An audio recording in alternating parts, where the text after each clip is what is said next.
दोस्तों आइए सुनते हैं राक्षस और तीन बकरे की कहानी।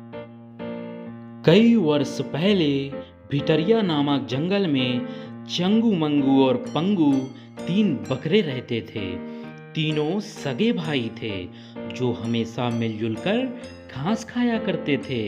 वह तीनों रोज एक बड़े से मैदान में जाते और भरपेट खाना खाकर खुशी खुशी साथ रहते थे। धीरे धीरे उस मैदान की घास खत्म होने लगी। तभी एक दिन सबसे बड़े बकरे चंगू ने कहा, अब हमें यह जगह छोड़नी होगी, यहाँ खाने के लिए अब कुछ भी नहीं बचा है। तब यह सुन सबसे छोटे बकरे पंगू ने कहा, नदी के दूसरी ओर ऐसी ही बड़ी जगह है जहाँ चारों ओर घास ही घास है। अगर हम वहाँ चले जाएं तो आराम से पूरी जिंदगी गुजार सकते हैं। तभी बीच वाला बकरा मंगू बोला, बात तो सही है, लेकिन हम नदी पार नहीं कर पाएंगे। नदी के बीच में बने पुल के ठीक नीचे एक राक्षस रहता है। वो वहाँ से गुजरने वाले हर किसी को खा जाता है। तब चंगू ने कहा, मेरे पास एक तरकीब है जिससे हम उस राक्षस को मार सकते हैं। उसने अपने दोनों भाई मंगू और पंगू के कान में कुछ कहा और सभी खुशी खुशी नदी की ओर जाने लगे। पुल के पास पहुंचते ही सभी बकरे एक पेड़ के पीछे छुप गए।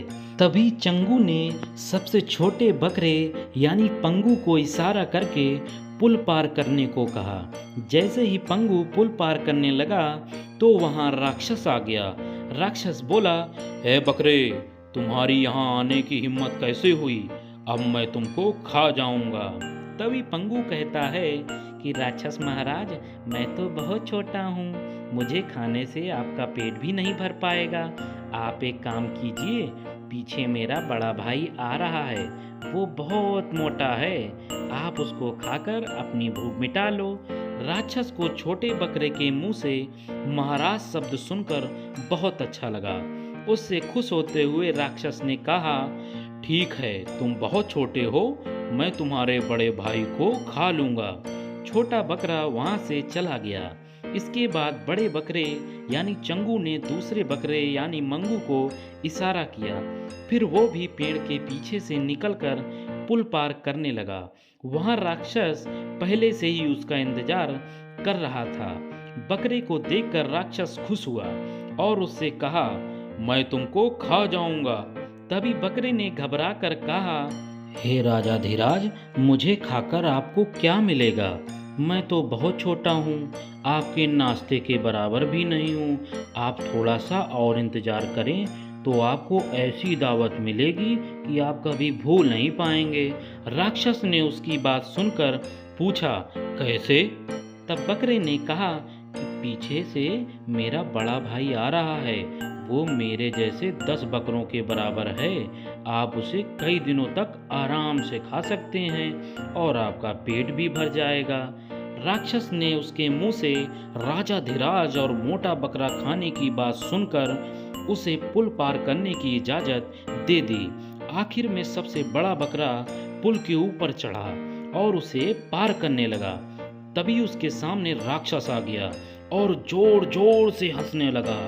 हंसने के बाद राक्षस ने कहा, आज तो मजा ही आ जाएगा, बहुत मोटे हो, तुम्हें खाकर मैं अपनी भूख मिटाऊंगा। राक्षस की बात सुनकर बकरा कुछ कदम पीछे गया और तेजी से दौड़ता हुआ राक्षस के सीने पर अपनी सींग मार दिए। अचानक हुए वार से राक्षस संभल नहीं पाया और पानी में गिर गया। गिरते ही वह नदी के तेज बहाव में बह गया। इसके बाद चंगू मंगू पंगू तीनों आराम से अपनी जिंदगी नई जगह में हरी भरी घास खाकर गुजारने लगे।